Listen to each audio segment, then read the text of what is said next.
Appreciate it. No problem. What's your name? America. Eric? Yeah. Jeff. Yeah.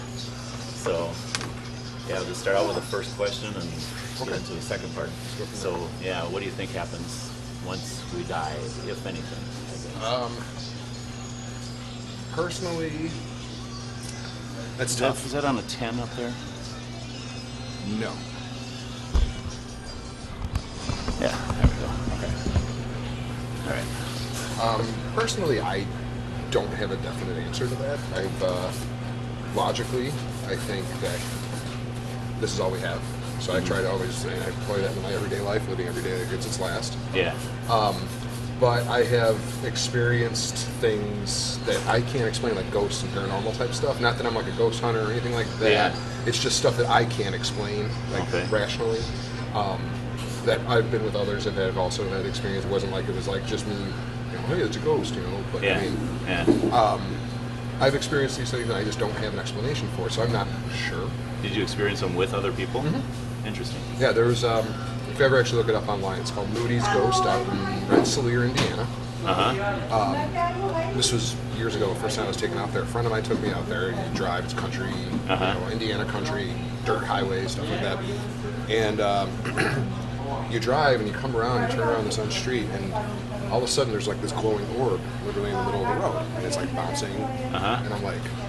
So you went out there kind of knowing this might happen? Yeah, my friend knew that it was there, and I've been there many times, and every time I've gone, when other people have been there, we've all experienced it, so, I mean, could that be explained away? Sure, swamp gas or whatever they want to say, but I mean, when you see this orange ball and then it turns into like this red light and starts going through field, disappearing, coming back, blah, blah, blah. It's like, it's a little more than what I was ready to process. So, I mean...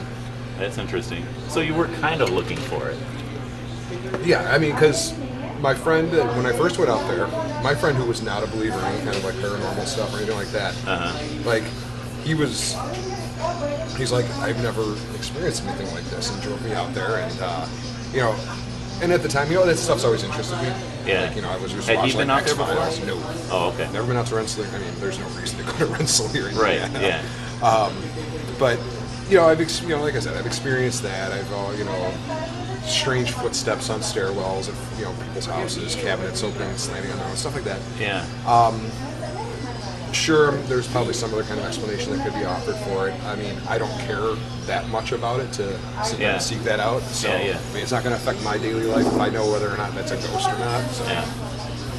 Surprising number of, to me, actually, a surprising small number of people will say they've seen ghosts. So I asked this of a lot of different people, and not too many, maybe 1 out of 5, will actually say they've seen, or had some kind of paranormal. Yeah, I mean, I think a lot of it, is, if you ever watch all those shows that are on now with, like, ghost hunters and all that kind of stuff, I mean, that stuff seems really phony. Yeah. Like, really phony. So, I mean... Well, they're trying to sell... Yeah, and that's why I'm kind of skeptical, about, things that are ghosts, quote unquote. So, but I mean, I just leave it as something I can't explain. Okay. And it's never been explained to me in a matter that makes sense. And so it sounds like you're open to the idea that there's another spiritual realm in existence. I mean, there's a logical side to me and like the fantastical side of me. I grew up reading comic books, and I still do. And, so there's a part of me that wants to like have that kind of fun part of it. But from the way a friend of mine put it back when I was younger, he's like, emotions, I think, can be way stronger than what is encompassed in our physical bodies here. So I mean, if there's an emotional thing that happens that when you die, he's like, it could be plausible that those emotions are spread out somehow. And I'm like, okay, fair enough. I mean, it wasn't like a hardcore discussion. I mean, it was like it was just the idea an 18-year-old there's energy there, and that energy has to go somewhere. Yeah, I mean, like when you're 18, you're into all that sort of stuff, like Ouija boards and whatever. Yeah. So I mean, it was just 18-year-olds talking, but something like that stuck in my head, and I thought it was there was some validity to it, I guess. Yeah. So. And did you ever? So you said you had a Catholic background. Yeah, I grew up went to 12 years of Catholic school. As far as like grammar school and high school. Grammar school and high school, yeah. You know, went to church on most Sundays growing up with my parents, and then, you know, got away from it. You know, I just kind of like, especially with the Catholic religion, what kind of like sent me on the road to questioning it was actually back in first grade, I want to say. First grade? Yeah. I asked my teacher, because we were discussing the whole thing of if you believe you'll be saved type of rationale. And I just simply asked my teacher, I'm like, well, what about people that like live in jungles that have never heard? That's pretty perceptive for a first grader. Yeah. Well, you know, I read National Geographic. I mean, I get that question, you know, a lot. And her response to me at that was like, well, they won't be saved. And that wasn't a great response. She should have done it at that level. Yeah.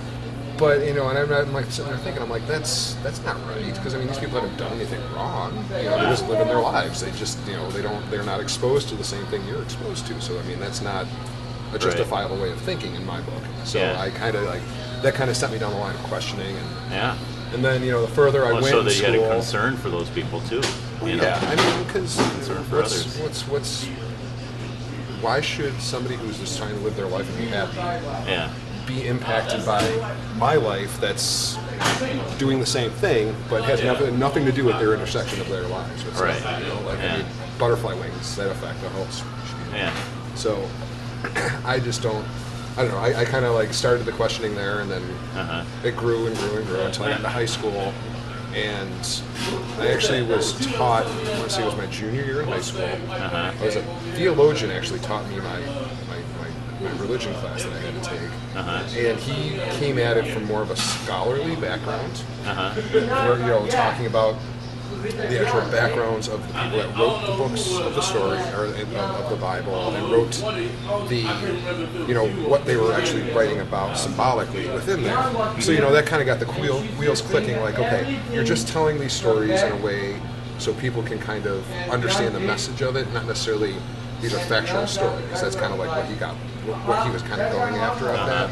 So I'm like, you know, and it kind of spent the thing spinning of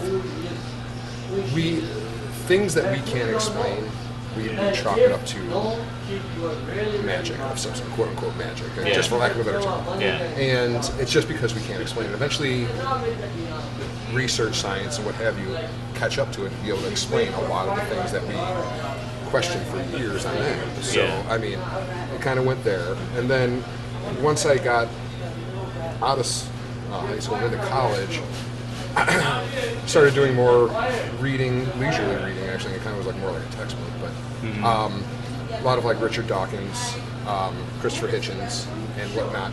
And some of the things that they said in there resonated with me.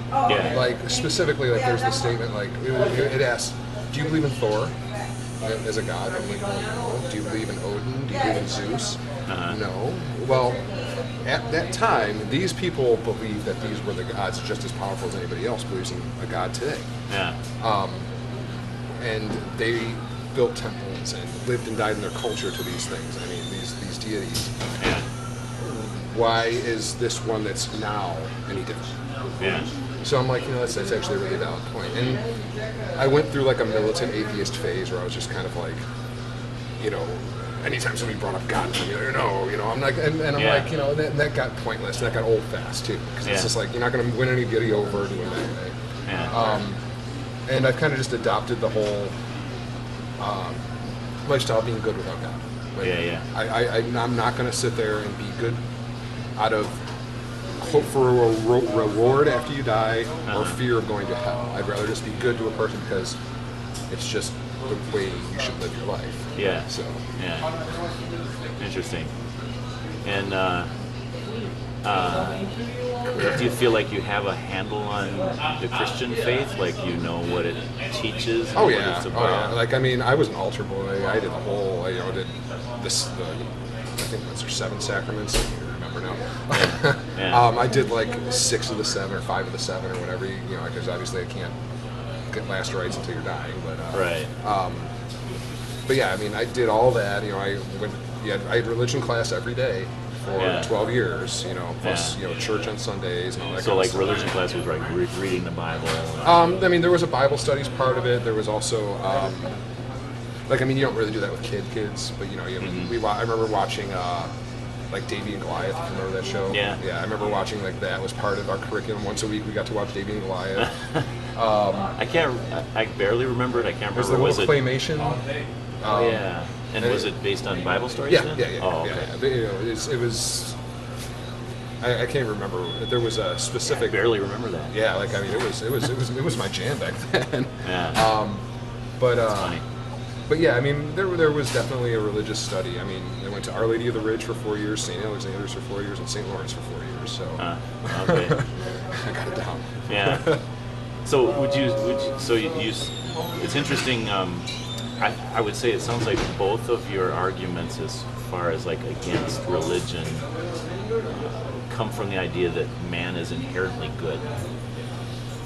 Like the people who are like have never heard of, say, Christianity, are good people, and that even, you know, like without a belief in God, an atheist, for example, yourself, would be good. Yeah. You know. Yeah.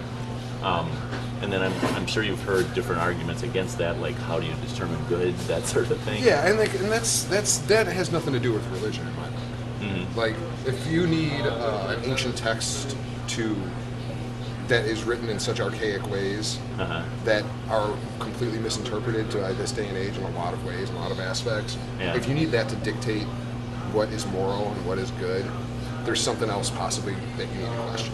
Yeah. You know, I mean, it's pretty obvious, you know, if I run up and, you know, punch this woman that's sleeping right here, that's a wrong thing to do. Everybody would agree on that. Yeah. Yeah, I don't need a book to tell me that sort of thing. Right. You know, and then conversely, if you happen to, you know, all of us happen to see somebody go get hit by a car, 99% of us are going to go run out there and go get some help. Yeah. So, I mean, I think it's inherent in most people that you're going to react in these types of scenarios in that way.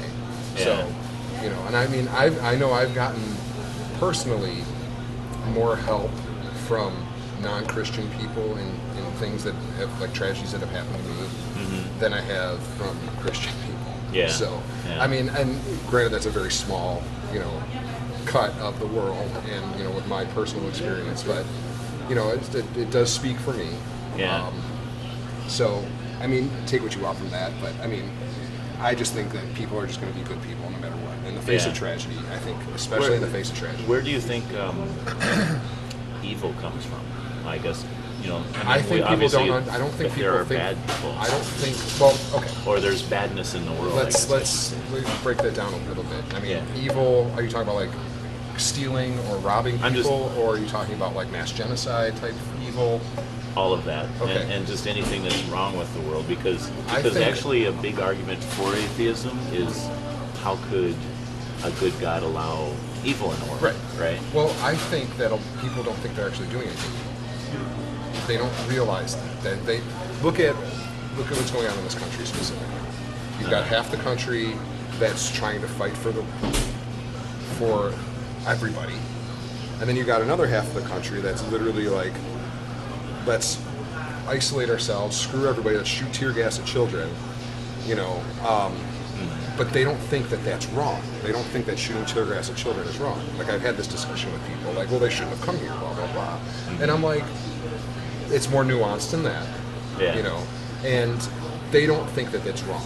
Yeah. But half people would think that that's wrong. So, I mean, even to look at it in a different way, like in a more pop culture way, Star Wars. The Empire, we view the Empire as evil, but all you gotta do is flip that script a little bit, and the Empire is like just the good guys. The Empire is America. We're just trying to conquer everybody, you know. But the rebels, because it's told from their story, we think they're the good guys. Yeah. So I mean, it's all perspective. That's true. So, yeah, like who does God favor when both teams pray for help? Right. Yeah, I mean. You know, I mean, share this on Facebook, and you'll get 100, you know, prayers or whatever. So I mean, right. I think a lot of it. I mean, I don't think all of it. Don't get me wrong. I think everybody can accept killing somebody is wrong. Like, I mean, for somebody to go up and, you know, pop, shoot somebody down, they know that that's wrong, but there's something else superseding that to justify it in their own book. Yeah. You know, whether it be for fighting for their country, or whether it be fighting for their turf, or you know, righting, or retribution, righting a wrong that they feel that they've gotten against them, something like that. Yeah. So I mean, would you say that? So you have this moral sense of right and wrong, right? Do you follow it as much as completely? I can. As much as I can. Yeah. I mean, of course. Just say shit happens, and sometimes you've got. I'm not going to say I intentionally go out of my way to hurt anybody. Like, I was actually just discussing this with a friend when we walk up. She asked me, like, what's the most messed up thing you've ever done to somebody? And I'm sitting there, I'm like racking my brain. I'm like, the worst thing that I could come up with was, there was one time years ago I was at a bar, and they were really rude. So we're like, all right, we're going to finish our drink and get out of here.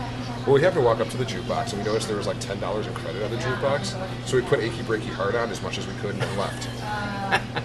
So, I mean, was that the right thing to do? I mean, no, funny. But it's funny. And, did anybody get hurt? Not really. I mean, they got annoyed, I'm sure. Probably unplugged the jukebox, but I mean... Right. I mean, I personally try not to go out of my way to hurt anybody. I mean, sometimes you'll tell a lie to protect somebody else or protect yourself. And you try to justify it one way or another. And, sometimes sometimes no. But I mean, everybody... I can almost guarantee everybody kind of does it. So, what would you say about? Okay, so the Bible starts off with, like Garden of Eden, God. And I mean, the whole story is like Adam and Eve, and there's all these trees in the garden, but don't eat from the one tree. What do you think about that story? That's actually kind of funny. When I was in college, I did a short play, like a very small short play that kind of parodied that of sorts. It was me and a friend. Was this at the height of your atheism?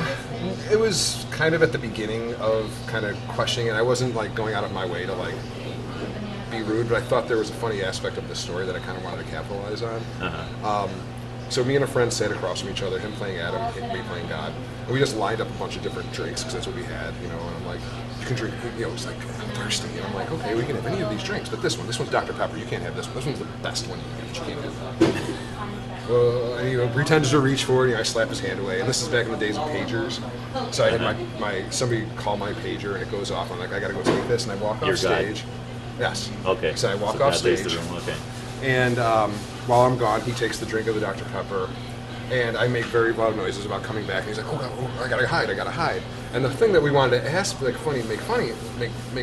was funny, is that you got this omnipotent God that just created everything. Yeah. And yet he can't find somebody. Okay. Like, I thought that was like kind of funny. I mean, it's a small little thing, but I thought that was actually hilarious to me. Yeah. So we had this whole big thing about him like hiding behind like a microphone stand and not being able to find him. I thought it was kind of, and then I chased him out of the building and disappeared for 20 minutes. But I can see how that. Yeah. You get a lot of humor out of that. It's. I mean, I understand that it's a story, and it was a story that was told because, we're getting back to what I was saying earlier, to explain something that was inexplicable at the time. Yeah. Being, why is there an Earth, and why are we here where we are? Yeah. Because, I mean, at that time, nobody knew. I mean, now we have a better understanding, a better idea, cosmic entities and all that kind of deal. Yeah. But, it's always a fine line to walk that with people, because there are still people that take it literally. Yeah. And I'm like,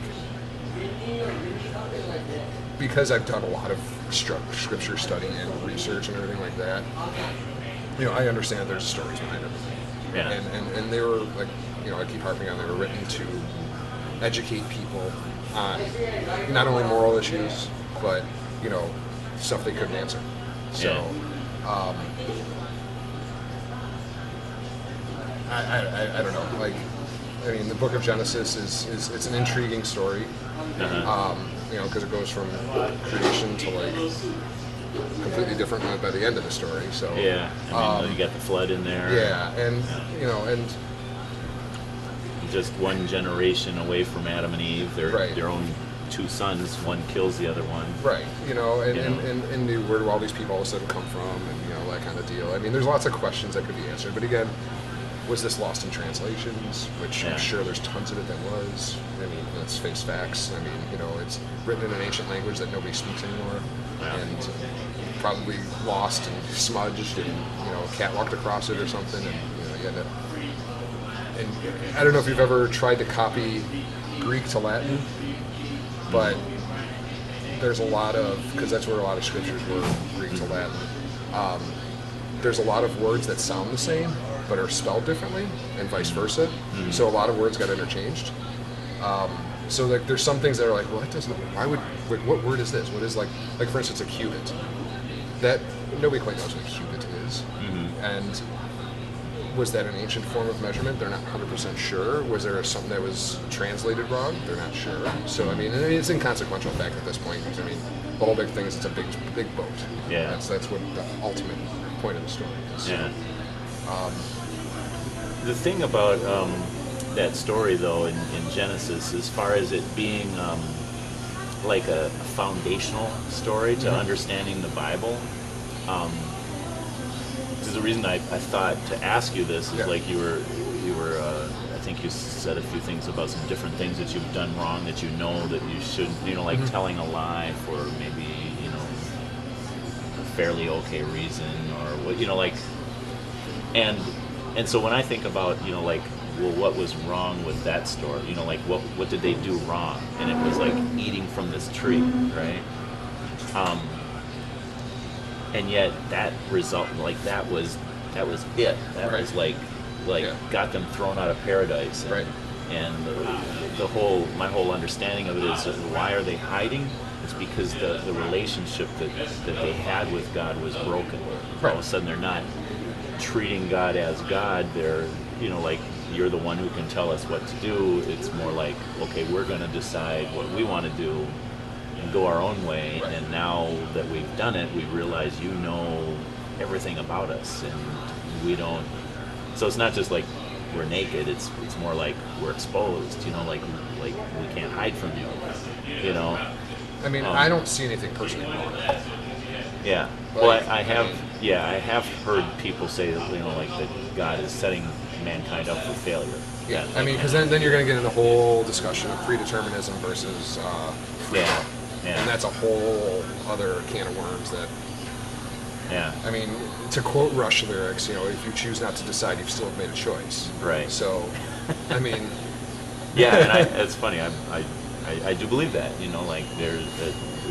The Bible does put choices in front of us, and I guess to say, well, maybe or wait is no for now. So now at this point you would say, so you've kind of veered away from that atheism, but would you say you just don't believe in a higher power then? No, I definitely fall under the atheist category. I'm just not militant. I'm not a dick about it, basically, is what it comes down to. Yeah. Because I mean, that's the thing that you run into. It's and I think it goes with almost any like new thing somebody discovers when they've like a lifestyle change. They want to show it to everybody, and this is the right way to be, and they want to beat over people's heads over it. And I think with atheism, unfortunately, people get a little too into that. Yeah. And I mean, I can understand where they come from with a lot of it, because I mean, we're a country founded by Puritans, for the most part. Yeah. And religion, as much as we try to separate it from the government and everything else like that, it still becomes intertwined, unfortunately, because I do believe that those need to be separated. And growing up in Chicago, I don't get it as bad as somebody that probably grew up in the Bible Belt. Yeah. Growing up in the Bible Belt, I'm sure if you came out and said, you were atheist, you're getting kicked out of the house in some extreme case and stuff like that. Here, I just got my mom being like, just kind of shook her head at me and be like, I forgot exactly what her wording was, but I mean, she was like, I'm disappointed, but it is what it is, and just move on. It's not something to hold over each other. It's not something to get mad at each other about. Unless you're trying to force views, because that's where the problems happen. People start forcing their views, and discussions like this very rarely happen. Well, I'll tell you, what got me started is, as a Christian, I do want other people to be Christians. Right. That's I would love that for anybody else, right? I have and maybe even a growing sense that I can't talk anyone into it, you know. So, but to me, it's still worth it to talk about it, just because I do believe in a God who's alive and active, and I would look at someone like yourself and say, well, God's not through with you yet. See, I mean, you know, like, and that's between you and. Yeah, I mean, I just God, think whatever is going to get you through the day, whatever makes you happy, go with it. Just don't force anybody else. Yeah. That's what it comes down to. At the end of the day, you know, we're all here to make ourselves happy. Yeah. You know, we have to take control of our own emotions, our own, just, as a phrase my friend says, you know, is own your shit. Mm-hmm. And it's very true. Like, because, I mean, if you start passing, like, because I look a lot of times when people start passing off responsibility for their own emotions, especially to a deity, that is shirking responsibility for your own problems. Yeah. That is shirking responsibility to take care of your own problems. Yeah. Like, if you're suffering from some kind of depression or something like that, because I mean, I suffer from depression. I think most of us country suffers from some kind of depression. Just like at times or long periods of time. I think, as a whole, I think there's a lot of depression undiagnosed. You know, I'm a big advocate for mental health. Okay. I was a psych major in college, so for a while. Yeah. Too many classes, didn't finish that one. I decided to go the communications route. But I think that if you don't take responsibility for the fact that, okay, what do I need to do to fix this? You know, you're not going to fix it. Yeah. It's if you're putting your own health or your own well-being into something that is not going to necessarily, take care of you and then feed the line of, God works in mysterious ways. That is the biggest cop-out answer that I can hear. That's like saying that's agree to disagree. I hate those lines. I hate them. Yeah. Like, because that's shirking responsibility. That's not trying to actually figure out a result. Yeah. That's just, well, I guess we can't do it. Yeah. So, one of the reasons I'm, making videos like this is I'm trying to convince other church people that, that we need to have these kind of conversations. And, if you think about it, like from a Christian's perspective, it's that, we believe that we have this truth that there's that when we die, there is a creator God that we're accountable to, and that we're going to stand before him on Judgment Day, and that we're going to be found guilty, but that there is, it's almost like there's a parachute, like if so, like the Bible talks about the law of sin and death. You sin, you die, you're cut off from God, right? And so it's kind of like when we die, we're like jumping off an airplane. And like the law of gravity is going to kill us. The law of sin and death is going to kill us. But there's a parachute available. And it's like, how can we exist, even if we're wrong as Christians, how can we truly believe this and not share it with someone else that there's a parachute available, I don't know if you looked at it from that perspective. Like I would be a jerk if I didn't share that with other people. See, like, I've because I don't know what happens after I die, and like that's why I don't live my. All we have, for what I know, is right here, right now, this very second, live this moment to moment. It's very existentialist in that way, because then you also got to say, does this moment relate to this moment? Maybe, maybe not. And with thinking that, like, as long as I'm not being a dick in my day to day and causing harm to anybody else, causing harm to myself, maybe, is at the end of the day, why am I doing that? I'm doing that because it's the right thing for me to do. Yeah. I take the blame. I take all responsibility. I take all responsibility for all my actions. Right? Yeah, exactly. I take responsibility for every single one of my actions. Yeah. Sometimes I feel that, especially religious people, feel they have a cop-out by not taking a religion. The devil made me do it. The devil didn't do anything. You did this. Yeah. Because and then you get the whole discussion of if you believe in God, you believe in the devil, blah blah blah. You know, I mean, Yeah. that just gets too. It just gets too rambunctious for me, and it's too fantastical at that point when it gets to that whole discussion. I mean, I drove through the Bible Belt last year. I had to deal with a lot. Oh yeah. Honestly, it's an interesting place. Yeah. I mean, they're happy people, I'm sure, and they're living their lives. It's just it's not my thing. Yeah. And I mean, well, I live have and let live. my mother-in-law lives in North Carolina, and I go out and do these conversations down there, and the assumption is that you are a Christian no matter what. Well, I think being in the how- south side of Chicago is pretty fair to have that assumption too, especially. Think so? Talking I to guess it's almost any white person in the south side of Chicago, I think it would be pretty fair to say there's some kind of Christian. Yeah. You know, moving, if you go a little bit more, if you go north, you know, then you get the more Jewish sect. Yeah. You know, if you go like where my Verbs, where my dad lives, and you get the Muslims and whatnot. Yeah. I guess I would be talking more about like evangelical, you know, like born again Bible Christian. thumpers. And a lot of that is based on because that's the way I grew up, and of course I'm a good person, right? And almost without exception, I've met a lot of atheists. Oh, actually, there's a lot in Bridgeport. Oh yeah, a lot that Bridgeport's have moved in. Yeah, Bridgeport's changing. Yeah. And this idea that we can be good without God is very, very prevalent. And so, you know, I have to ask the question: well,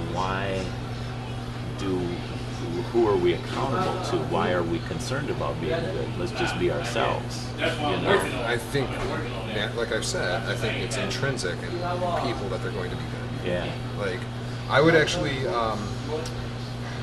not that I would recommend you read it to change your mind by any stretch of it. But there's Richard Dawkins put out a great book called The God Delusion. Yeah. And Richard Dawkins can kind of be an ass. I'm not going to lie. I mean, he's very. Well, he's a biologist. Well, yeah, he's a very smart man. Speak about theology. He actually comes from a scientific standpoint. But he brings up a lot of great points in this that kind of go after what you were just saying. And it kind of like my example of like if somebody got hit in the street, we all go running. I mean, that's kind of something he touches on in there. And it's the whole like reward thing about, you know, being accountable to somebody else other than yourself. That's where I take issue, because I don't feel that. I mean, because if you're doing good, and that you're not really doing good. Because you're doing it for somebody else, or something else. That's kind of like how I feel about like big companies that do charity, but yet they slap their name all over everything. You're not really doing charity; you're just doing advertising. Right. So the same can be applied with like somebody that's doing good for a religious reason. You're not really doing good; you're just doing advertising. Yeah. So covering your butt. Right. You know, I mean, and I've seen like for God, how many years? 5 or 6 years, I used to sell newspapers on the front of the church that I grew up in. And I saw some of the worst behavior in that parking lot that I've ever seen. Like, you know, I've come out of like, you know, Hawks games back in the day when I used to be at the old stadium when it was, you know, kind of a rough area over there, and saw less garbage than what I saw at that parking lot in the suburban church. So, I mean, I guess that comes down is anything can happen anywhere. And it doesn't matter if it's in front of a religious building or if it's in front of a sports stadium or if it's in front of, you know, what have you. People can be dicks. Well, a little bit, just to tell what I believe is a biblical perspective on that, is ever since Adam and Eve, the Bible talks about their eyes were open, they knew good from evil, right? Like they bit the fruit, and then all of a sudden, like scales fell from their eyes. The Bible talks about that's our conscience. That's the origin of our conscience, which would have spread to all people, not just Christian people or Jewish people or religious people. So all people would have a conscience. Now I think, okay, maybe there are some exceptions with, you know, people with mental problems of some sort, but the exception doesn't disprove the rule. It's like generally everybody has a moral conscience, and the Bible says that's God who has put His law in our hearts. So in other words, we we know, that's why I was asking, like, the good that you know you should do you do it? And the common problem that everybody has, no matter what their spiritual background or what their beliefs are, is that they can't live up to their own conscience. They know the good they ought to do and don't do it, and they know the good that they, or the bad things they shouldn't do and they still do it. Well, I think it's also substitute. It comes along to a language thing as well. I think too. It's saying I can't versus I won't. Yeah. Because when you say I can't, you brush off your own responsibilities. That's true. Yeah. So when you start saying I won't do these things, that's when you're assuming your responsibility. Yeah. I mean, I do think that if you say I won't often enough, and this is why one of the 10 Commandments, for example, says honor your father and mother, right? It begins with this rebellion ever since we're young. And if we do that often enough, then we get to the point where we truly can't, because we become callous to our own conscience, moral conscience. I mean, starting back before you actually get to that point, like if you start actually like responsibly saying that, I won't do this thing instead of I can't do this thing, your thinking starts to change. Yeah, that's good. You start to think like, wait, why am I limiting myself from doing this? Yeah. I mean, physical constraints aside for whatever, thing we can be talking about. But I think that's a very good point, very good distinction. I'm actually a high school teacher, and I find myself saying that, like, you can't or you won't. I mean, I wax philosophically with friends quite a bit, and it's these big strokes of genius I'm sure somebody else thought of before I did. It's it's something that I kind of take a lot of it to heart, because it's just like it just makes sense to me.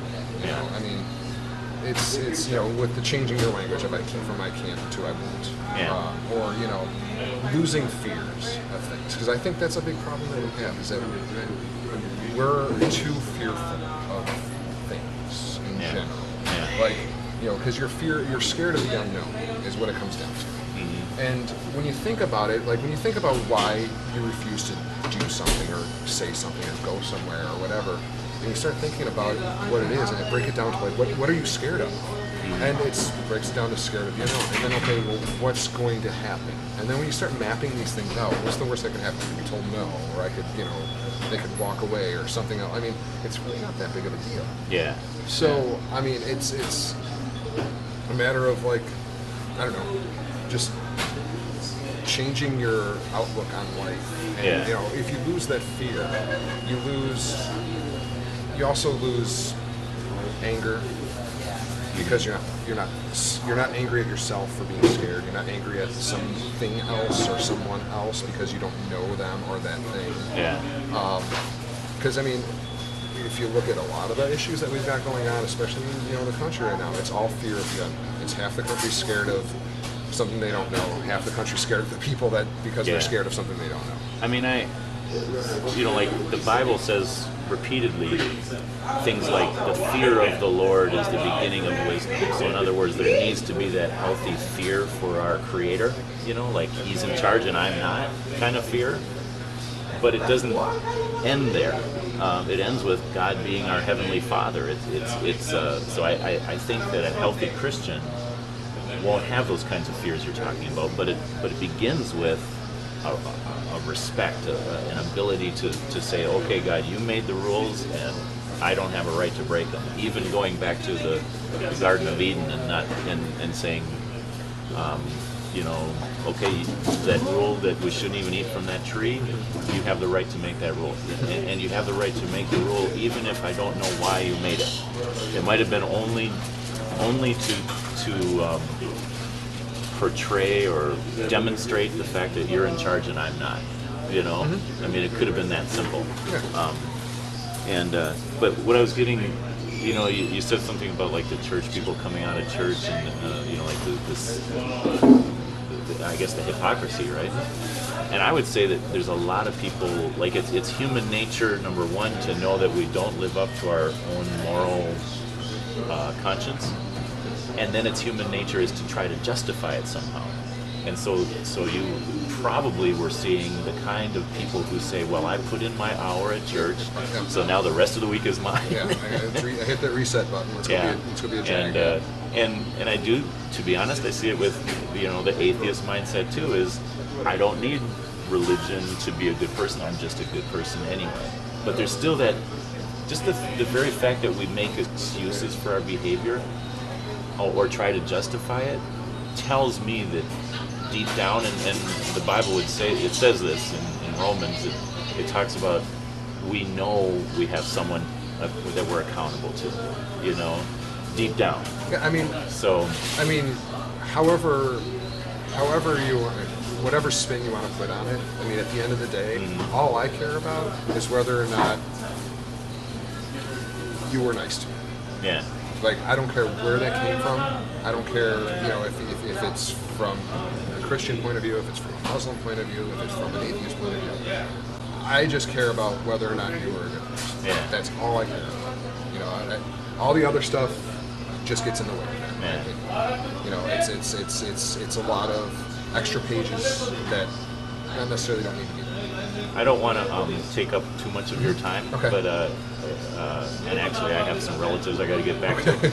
But I want to leave you with this, just so you don't think I'm like a self-righteous Christian, kind of like looking down at people. No, I don't get that. I don't get that vibe. Man. Just so you know, like, if I died today and I stand before God on Judgment Day, right? Would I be a good guy or worthy of heaven, or would I go to hell? And I would have to say, outside of Christ, now Christianity is about Christ, outside of Christ, yet I would go to hell, because I've lied knowing that I shouldn't do it. I have a moral conscience that tells me that, but also the Bible more specifically tells me I should be honest. I've hurt people with my words, which Jesus said is pretty much like murder. You have that same hatred in your heart towards your fellow man. I've looked with lust. Jesus said that's like committing adultery. I've, down the line, 10 Commandments, I've broken them all. I've stolen in my life.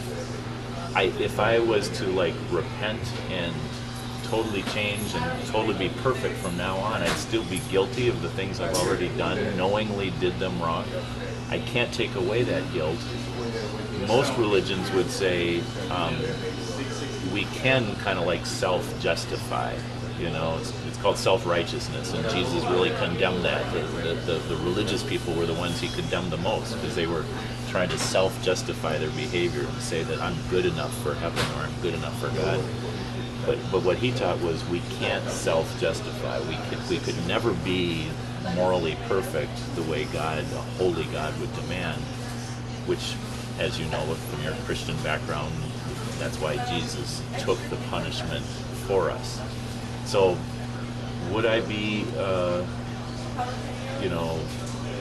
would I go to heaven if it was based on my good deeds? Not at all. I would be hellbound,